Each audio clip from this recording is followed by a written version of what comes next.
Hello, what we're going to do today is essentially take a model that already has UVs and a normal map from Maya, do a quick setup and export the mesh and potentially convert the texture and bring it into Unreal. Do a turntable, which would be typical of a early look development process, and get the best out of a real-time render engine like Unreal. So first I'm going to just focus on material setup. You don't necessarily want to start with a default Lambert. We can build a material from scratch in Unreal, but it can be a little bit easier to have a blend. So I'll assign a blend, and I'm going to focus the pivot point as well, because the pivot of the object will determine how the turntable turns out as well. So I'm going to just simply go into modify center pivot. You could also, if you wanted to, because we may need to scale the object in Unreal, you could move the pivot to the very bottom of the object. So what I'll do, if I wanted to do that, in case I could hit D, hold V, and then just try to find your, so we'll start moving this thing and then hold V to try to snap to a vertex.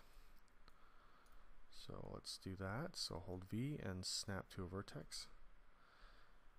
And again, if you wanted to try to center this, I'll just go to a top-down view just to position it so it's not necessarily hovering over that ring, but maybe a little bit more centered to the face.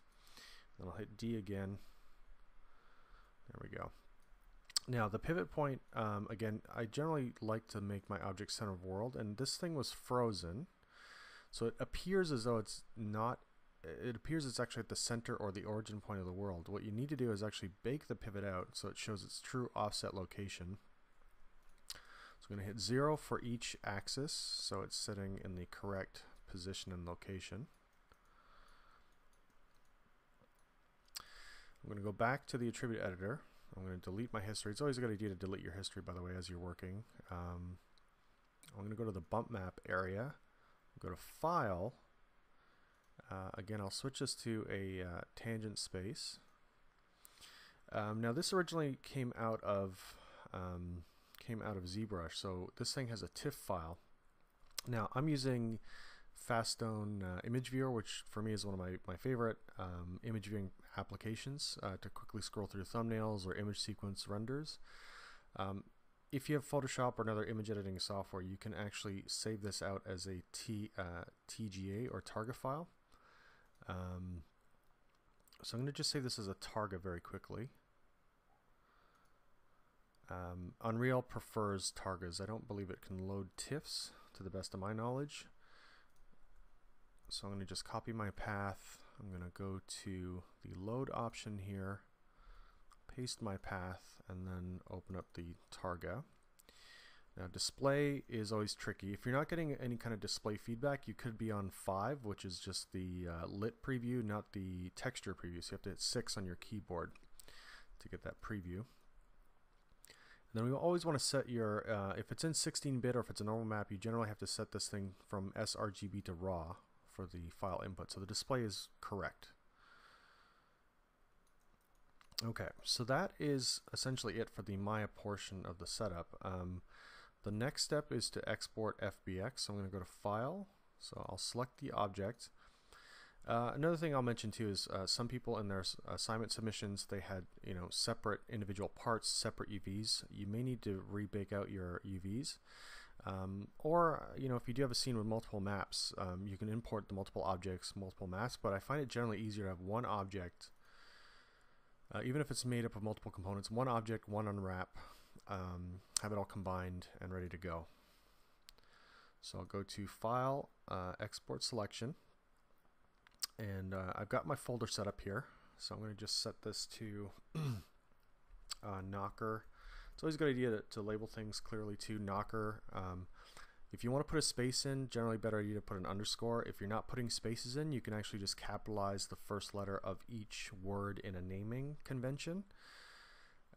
In this case, I believe you may have a default preset for FBX. There's lots of options for FBX. Basically, it's a universal file format or fairly universal file format that can allow you to export cameras. Right? We have camera options. In this case, I don't really want the camera from Maya. In this case, I don't really need animation, but in some situations you may want to do that when you export. I'm going to export smoothing groups, smooth mesh, and then everything else I can leave as is. So I'll say export selection. Now I'm going to minimize this. I've got Unreal here. For this example, I'm going to be using version 4.20-.3. I think in 4.21, which is one of the newest updates, it should roughly work the same way, but I think in our lab setup right now we're also on roughly the same version. So I'm going to just work within this version. We'll launch Unreal. So you do need to set up a project. So I would do this within the folder. So I'll copy this path again. Unreal's going to take a minute to launch. So basically you've got a projects tab and a new project. I'm going to start with a blank project, and in this case, you know, the defaults that I have, maximum quality, desktop console, I want to start with no content, so just make sure that's enabled. I don't need, you know, any pre-built environment stuff laid out. I don't need any of that laid out. So I'm going to hit create project. So that's going to create this this new project. It's going to take another second to load.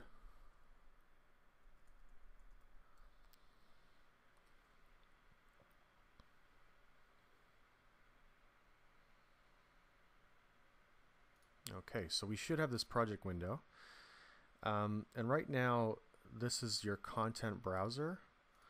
You do have, you know, a content folder. I believe, yeah, I've set it to this folder location, so everything within the project is going to have its own kind of automatic substructure. So what we can do at this point is right-click to import, and I'm going to import basically a new asset. So that's going to be the FBX file that we just saved out. So if you want to, I'm going to actually copy this path and go back to my other Windows folder. So that's in my project content. So let me go back in here. What you can do is take your FBX file, take your Targa. I'm going to just copy both, go to my project, go to content, and paste that in. So that's basically the referring folder that this should, you know, be linked to. So I'm going to open both of these at once. In this case, I'm not going to change any of the default settings here. I can just basically say import all. So that's going to import the mesh, import the normal map. Okay, so these have imported.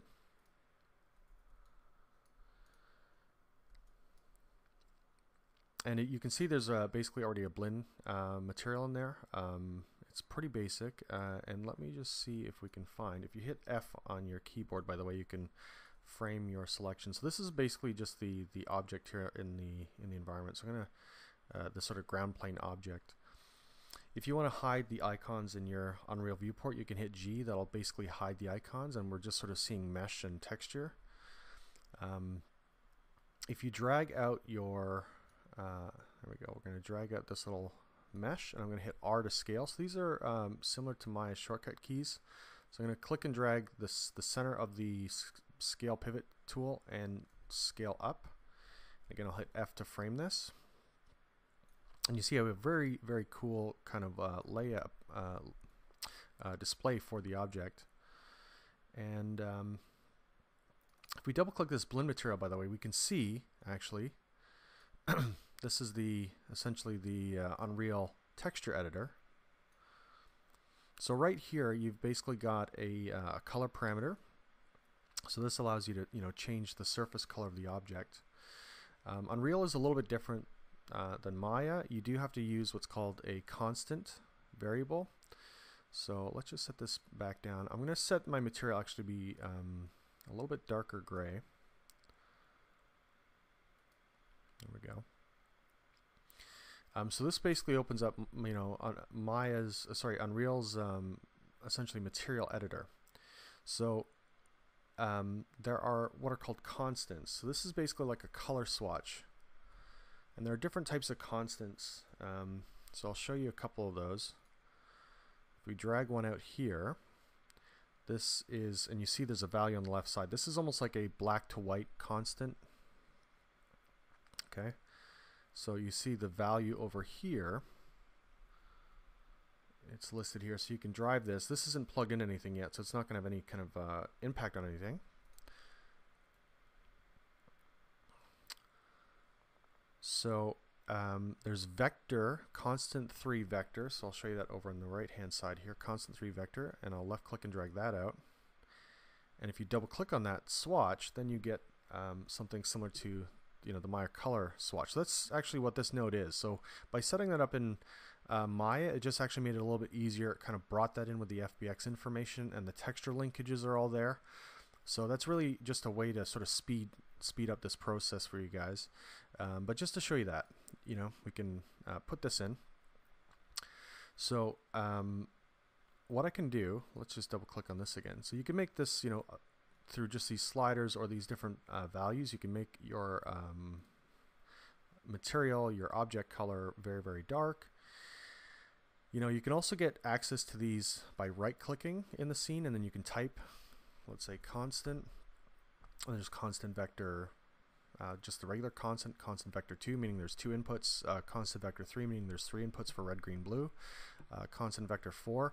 I'm still new to Unreal, but I believe that would be red, green, blue plus alpha, but I'm not 100% sure on that. So basically the ones I've looked at using are basically the constant, which is a simple 0 to 1 scale, so from black to white or white to black, and constant vector 3. So what I may do is drag this out and go to constant and just use the plain constant. I want to do a metallic type surface. So we're seeing the preview. It may take a second update on this preview object. And we could preview this with the object selected. So I'd have to go and just move this out of the way and say I'll select my actual mesh. Preview with selected mesh. Again, this might be a little bit heavier, so I'll just stick with the sphere preview for now. So I'll give this thing a minute to load because again, I think my laptop is sort of struggling a bit. So this value now, so this is the constant. It's just a simple slider, like I said, from 0 to 1. It's plugged into metallic. If we set this to 1, it'll give you some really kind of interesting, nice, almost like quasi-rough looking textures, something that may look like a bit of a brushed or metallic surface. So I find for a display a nice dark gray, fairly dark gray, maybe a value of 0.075 is really nice with this constant plugged in. So again, I left clicked and dragged out and basically added just a simple constant. So that value is set to 1.0. Now, like I said, you can, if you have problems with this, you can select a node and delete it.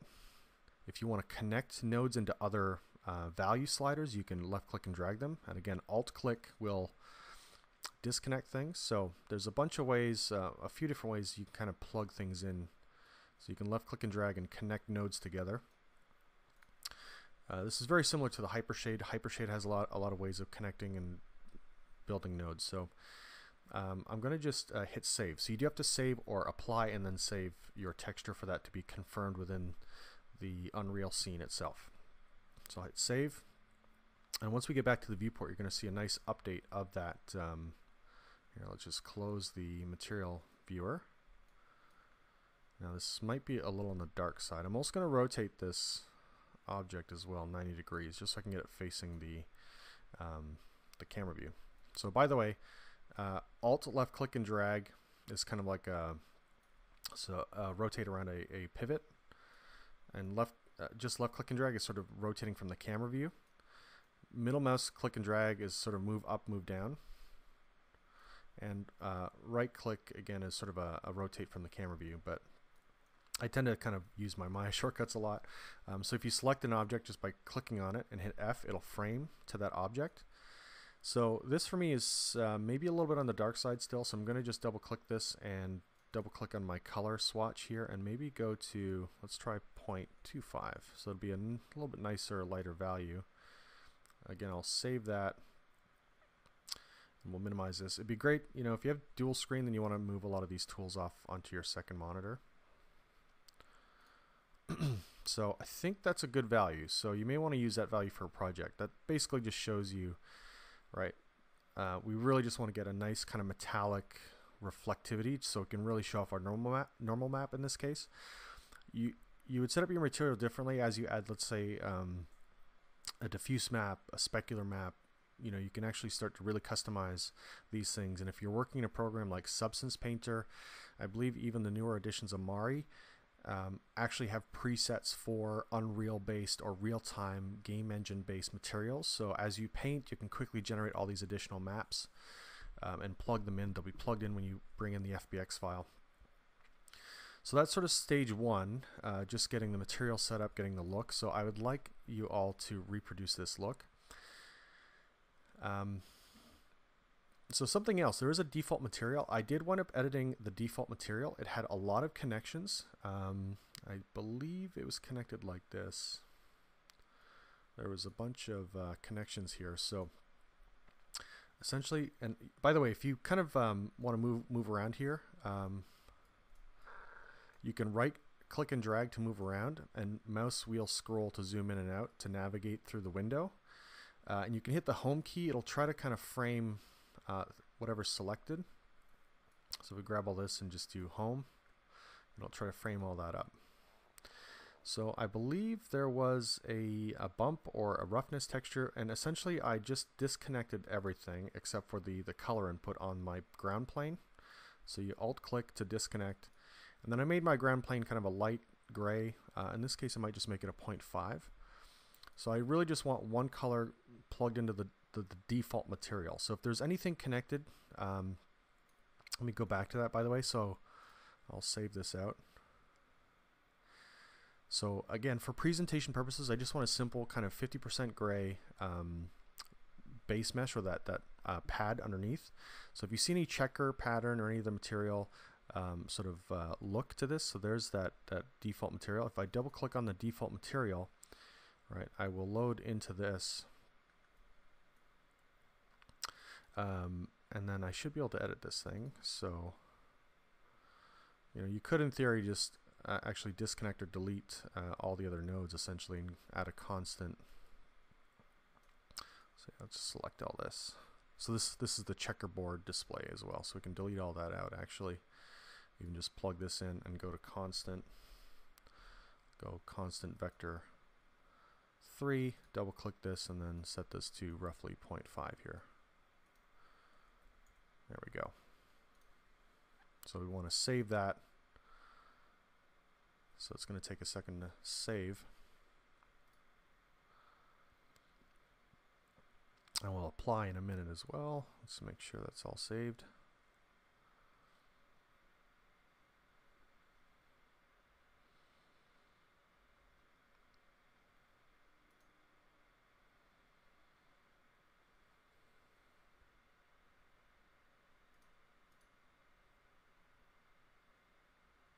Okay, so there we go. So now when you see your scene again, right, we should just have this nice simple flat color. So the main thing I want to get across is that whenever you do presentation renders, you want a nice clean environment setup, something that's not going to be distracting.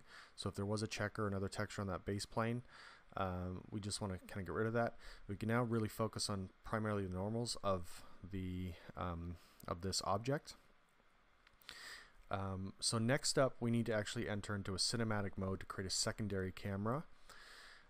So to do that, I'm going to just actually save everything out here. So I'm going to just say save current. Sorry, I should go to save all. Now it will ask you to save basically levels. So for now, for the purpose of this project, I'm just going to leave it untitled and hit save. That should be okay. I'm going to go to cinematics next. So up here there's cinematics, and I'm going to add a level sequence. So what this allows us to do is actually add a cinematics camera, and then we're going to basically rotate the object within a cinematics timeline, a sequencer timeline it's called. So I'm going to create this. It's going to ask me a name, so I'm going to call this turntable, and just call it SEQ for sequence, because that's what this is a sequence asset. So I'll hit save as. And so we get a timeline here. Now the timeline is empty. So what I need to do with this is I'm going to go in, I'm just going to move this over. I'm going to right click. I'm going to add actor to sequence, and I want to add my knocker mesh. So I'll add this in. And then I'm going to right click and say, actually instead of right clicking, I'm going to go create new camera and set it as the current camera cut. So just click on this little icon. right here. And there we go. So now what you basically have as well, it's going to get a little crowded because I've got a low res monitor, but we've got a default viewport and a cinematics viewport. So I'm going to leave this camera for a second.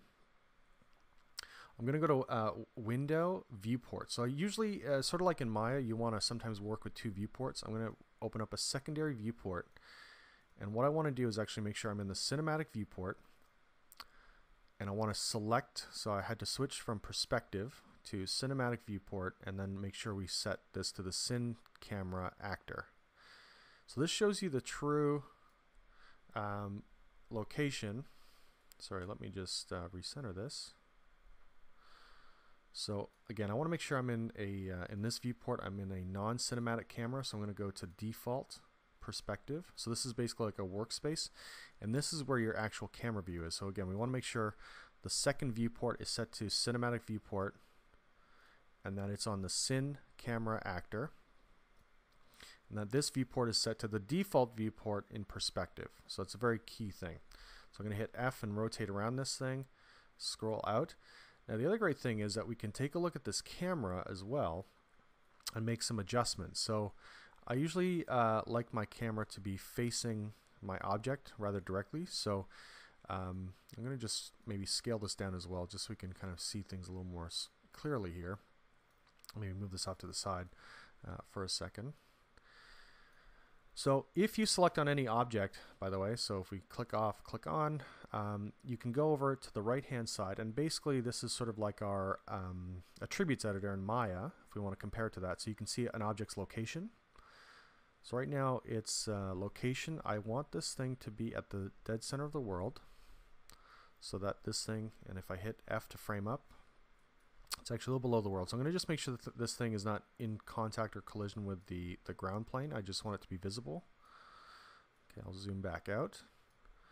I believe right now it's actually got a 90-degree rotation. And I would like my camera as well to be sort of facing this object. Now, what's great about this as well is that sometimes if you, here, let's just minimize the sequencer. If you grab this camera, you can see we have a little preview as well. So I can actually pin this preview. So I'm going to just rotate the camera. So I'll hit E to rotate. So this thing, oops, let's make sure we select the camera there. I'll rotate this camera so we get it to face our object. And again, I like my rotations to be fairly nice and clean. So I'm resetting the camera to 0. I do want it to be kind of looking down from above. So let's just adjust this.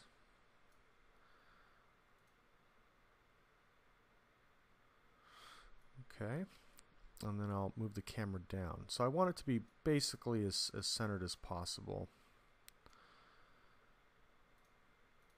So I just want to see if this has a slight rotation on it. I'm going to zero out any Y rotation. If you zero out one of the other axes, it may tilt the camera up. Oh, sorry, this is actually location. I'm looking at the wrong view here. So there is no X rotation. You know, we do want some rotation on some of the axes here. Right, so we do want a rotation to be able to look a bit downwards from it. We don't necessarily want to be rotated off to the side like this. So that would be the Z rotation, or the yaw as it's called in Unreal. So I'm going to set that to 0. And then if I switch back here,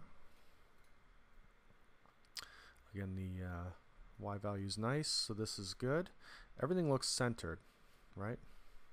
So everything looks nice and centered to the object. I may just pull in a little closer and adjust my height as well. So you want to use as much of the frame as possible whenever you're creating a turntable, just so we don't have sort of lost details in the render. So this is basically the same preview. This just gives you a little closer view.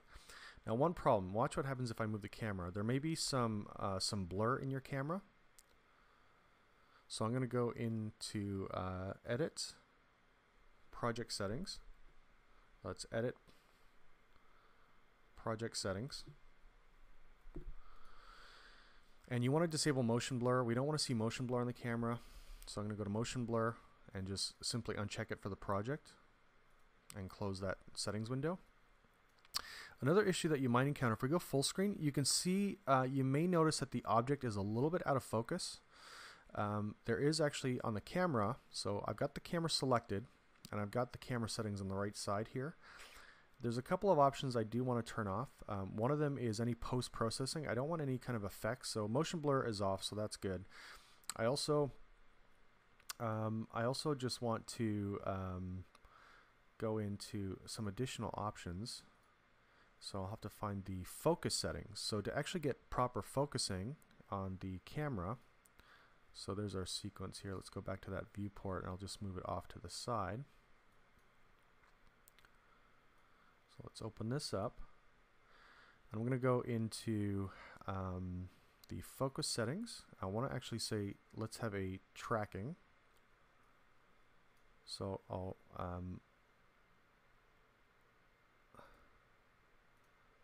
you have to expand the tracking option to track the actor, and the actor in this case is going to be the knocker mesh. So once I hit that, if you full screen this again, you should see this is much sharper. It looks much better in the viewport. So this should be a lot more representative and a lot crisper and sharper for your turntable. So that's a little something you can do. You can also try manual. What manual would allow you to do, you'd have to take an eyedropper and then basically eyedrop the object. So it's going to actually update the distance of focus. So both those methods basically work. I think tracking may be a little bit more accurate in this case.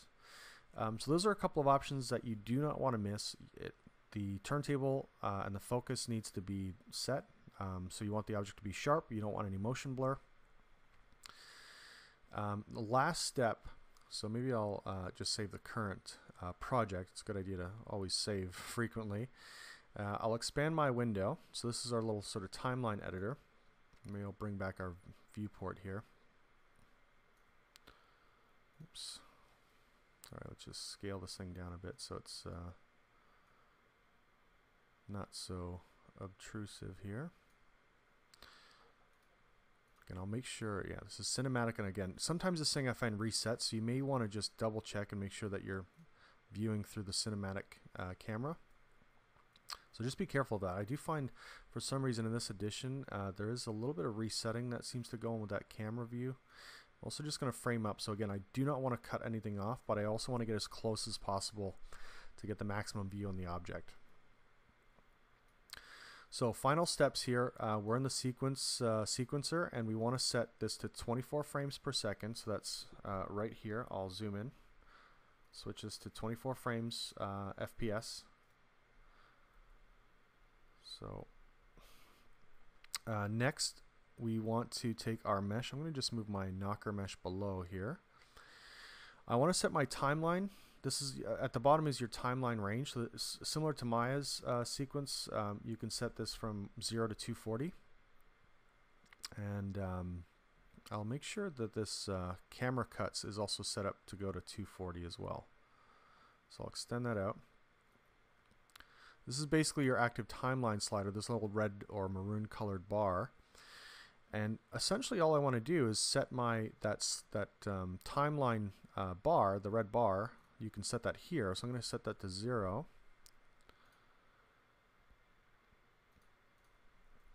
So let's just set both these to 0 and 240. There we go. So what I'm going to do is under the knocker mesh, expand the transform. So we've got rotation. It's a little bit strange, but roll, pitch, yaw is literally X, Y, Z, and we basically want to keyframe a rotation. So I'm going to go to frame 0 here.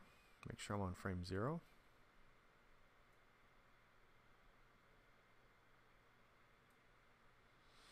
And then I'm going to click on the keyframe, add new keyframe.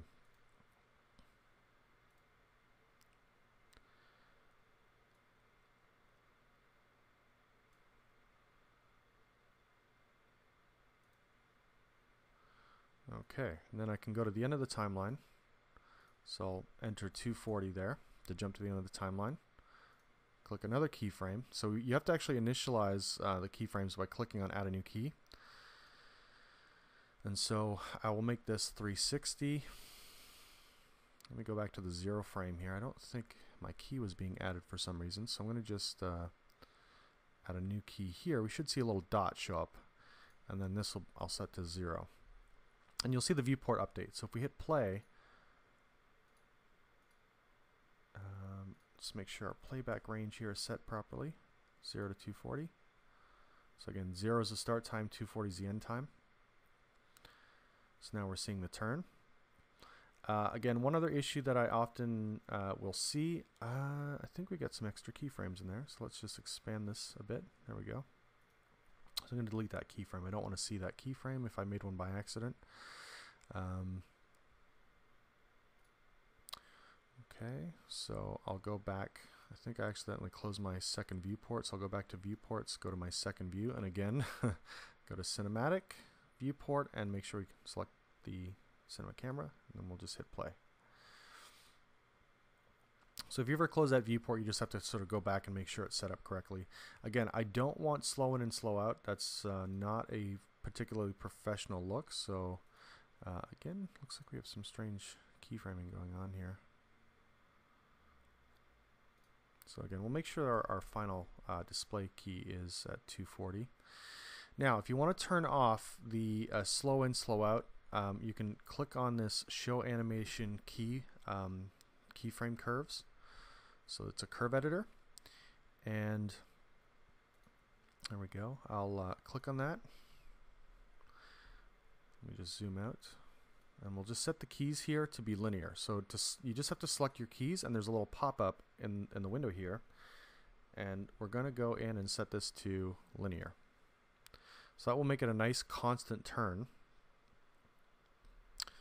And then I can turn off the curve editor, and I think I closed my window again, so let me go back to viewport 2, switch this back to cinema, switch this to Cin Cam Actor, and now we should have a nice playback from 0 to 240.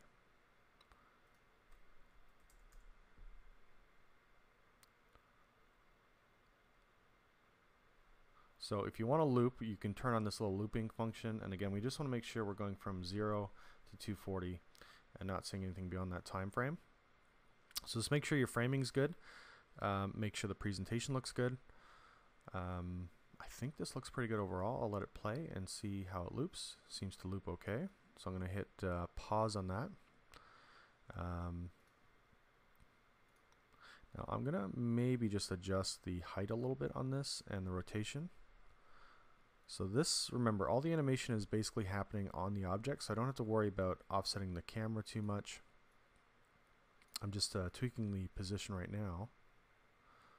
And distance. I want a nice framing, again, getting as much of the object in the frame as possible without cutting anything off.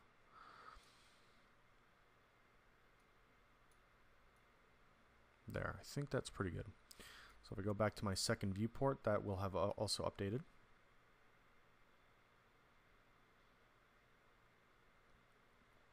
So there's a turntable, and the final step on this is going to be to basically render out the actual animation from the sequencer. So I'm going to just do a save on everything, save all the content.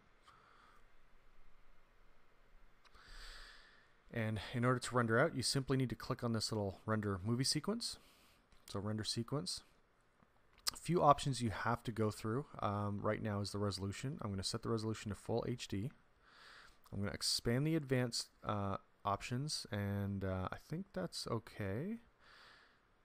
Now, there is compression in this video. You can either turn off compression or leave it at 100% quality. You may need to recompress the video, but you know, in this case, I think I'm going to just leave the quality compression at 100% and say capture movie. So as long as you've set up your frame rates, by the way, it will tell you where it's saving. So I'll show you where to access that file in a minute. So it's going to render at this turntable. And if we go to our folder here, I believe under my project saved, video captures, you'll see a video capture file in a minute. It should be done shortly.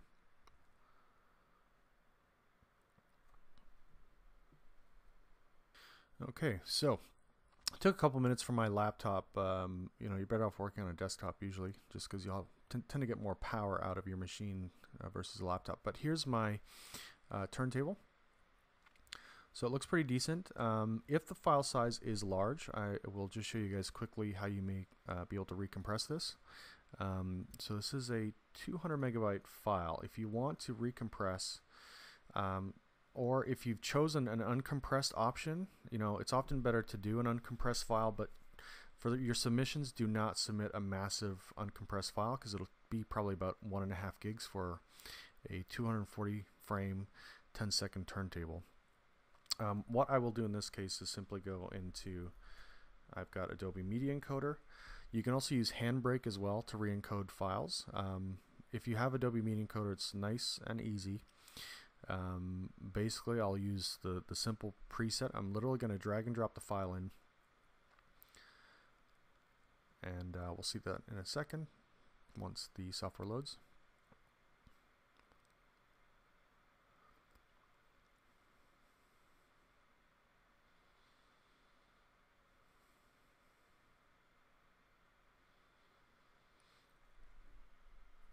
So here's Adobe Media Encoder. I'm going to just take my capture, left click and drag it into the upper right window.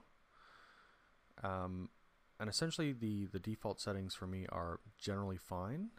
All I need to do is simply, you know, you may want to turn on max render quality, say OK, and hit your play button to encode it. It'll take a minute to encode. We'll see it kind of rip through that really quickly here. And so for a submission standard, the output H.264 MP4 should be nice and compact. And this is great, you know, when you have to email something to clients, you know, this is something you can actually email. This is something you can send very, very quickly back and forth, and have kind of updates between yourself and a client, or yourself and a director, let's say. So this is a great way to sort of show off your textures, show off your mesh and your objects.